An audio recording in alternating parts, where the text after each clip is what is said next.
we're looking for your input into this question about the ongoing challenge this particular Conservative government is facing in trying to close the budgetary gap and getting finances back under control and stop adding to this mounting national debt. I guess the question we're asking is this Conservative government conservative enough for you? And 521-8255 if you want to join the conversation.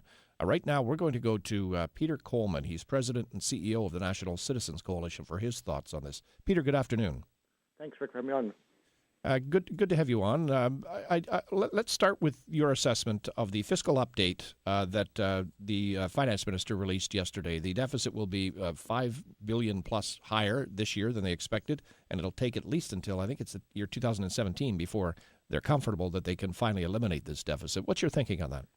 Well, there's no question with the some of the economic slowdown, Rick. I mean, I think the commodity prices were down 7% since the March budget update. I think that the finance ministers around the world are having a tougher time getting a handle on the revenue side, and that's why it's more important that the government make sure it's doing all it can on the expense side to make sure those costs are controlled, because I think there's going to be some uncertainty as far as projecting revenues when we're a commodity nation in a large part. So if those prices are down, our revenues are going to be down as well with it.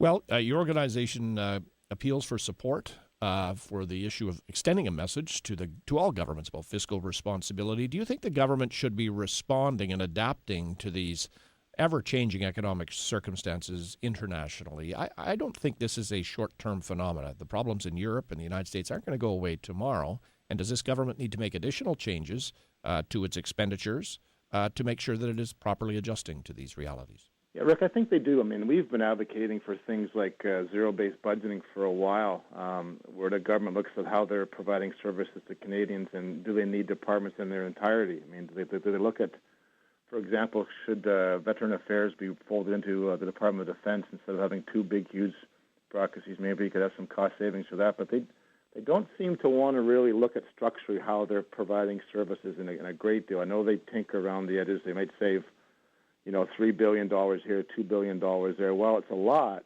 of money for the average person.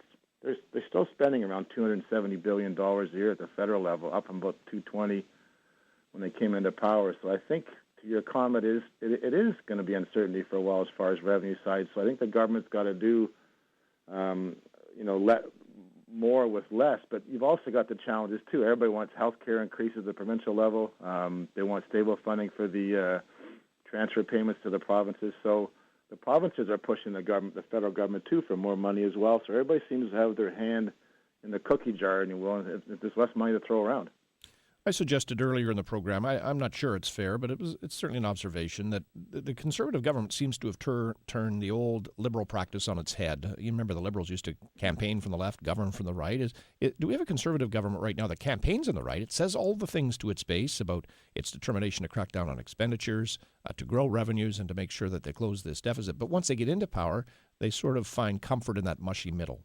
I think you're exactly right, the mushy middle. You cannot really say this is a very fiscally conservative government anymore in Ottawa. I think they've taken over the middle ground on a whole range of issues, including the finances. And that's why the Liberal Party's in so much trouble, because the Conservative Party's taken over their middle ground, and including the spending side of things too. So I think you're exactly right, that mushy middle, they've taken that over on fiscally as well. And it's pretty easy to sort of to do a mathematical calculation though and say we can get to a balanced budget by doing this, this, and this. It's a little harder in reality when the government's got to deal with cutting public service workers, which they did a little bit of that. There was a hue and cry about that, even though the public service levels have jumped dramatically in the last 5 years. So it's an ongoing challenge for the government too, but they can do better than they're doing right now, that's for sure.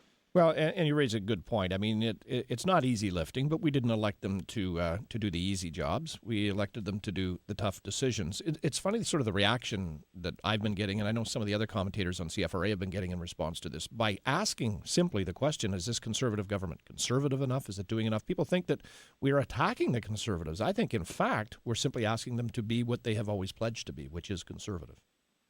Yeah, I think you're right, Rick. I think that there's a level of caution they have to do because of what's going on around the world, which caused them to be even more prudent in their budgeting analysis. But, we want them to be more fiscally conservative than they are for sure, because you want to make sure, as you said, you want to protect on the expense side when you're dealing with uncertain revenues going forward for the government. And, I don't think we've been saying for a long time they haven't been as conservative as they need to be too. And I think people have to realize that eventually when you continue running deficits, the interest expense starts soaking up money for other programs. And if you keep running deficits, they end up having to be paid for by cutting programs. If they won't do that, you have to increase taxes. There's only a couple of choices to balance the budget.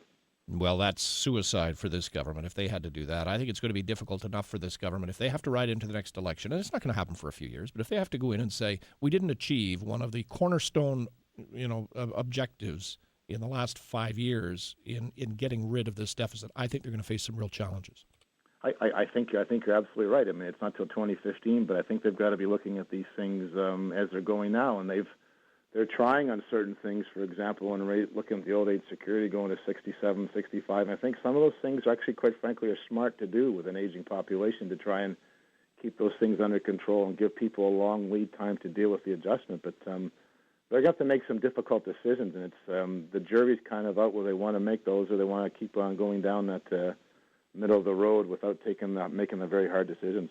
Okay, Peter Coleman, President and CEO of the National Citizens Coalition. Thank you very much for joining us. I appreciate your insights. Thanks very much, Rick. All right, and we're going to continue our look at this because I think Peter has sort of started to make my point. You cannot say this is a fiscally conservative government anymore, the National Citizens Coalition.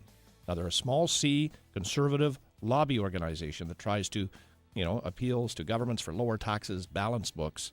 And need I remind you who was head of the National Citizens Coalition at the turn of the century from 1998 to 2002? His first name was Stephen, and his second name was Harper. We'll be back after the break.